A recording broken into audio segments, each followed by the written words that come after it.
তো চলেন, এখানে একজন ভাইয়ের সাথে পরিচয় হয়েছে, পরে আপনাদের সাথে পরিচয় করাই দিব। মানে উনিও যাবে, বাট আমার মতো এতদিন থাকবে না আর কি।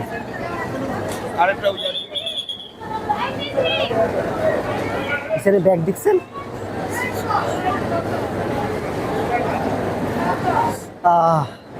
ঠিক আছে, তাহলে দেখা হবে অটোতে গিয়ে।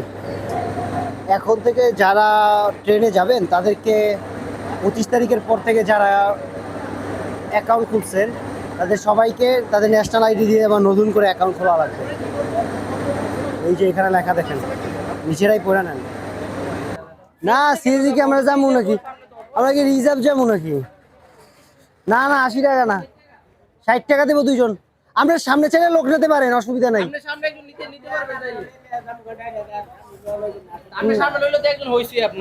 তাহলে তো আপনার 90 হয়ে যাবে।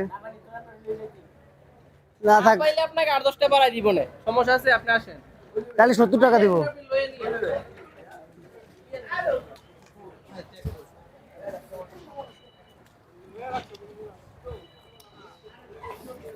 চেকপোস্ট কয় কিলোমিটার দেখছেন?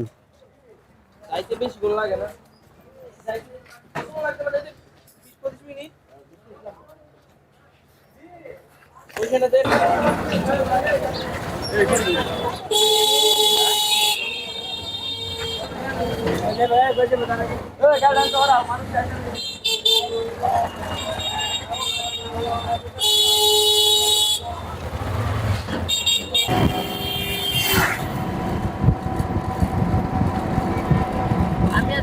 বাংলাদেশের ট্রেনে আপনার 10-20 মিনিমাম ওয়েট করে আছে। না অত গ্যারান্টি দিয়েন না ভাই, আবার তো এরা আমার একদিন মিস হয়েছিল, আমি এরকম ভাবছিলাম মাত্র 1 মিনিটের জন্য মিস হয়েছে। তাহলে পরে কি এই টিকিট দিয়ে পরে ট্রেন আসতে পারেন নাই? হ্যাঁ পারছি। তো ভিউয়ার্স, এসে পড়েছি হইতেছে আপনার আখাউড়া, আমাদের যে বাংলাদেশি কাস্টমস ওটার সামনে।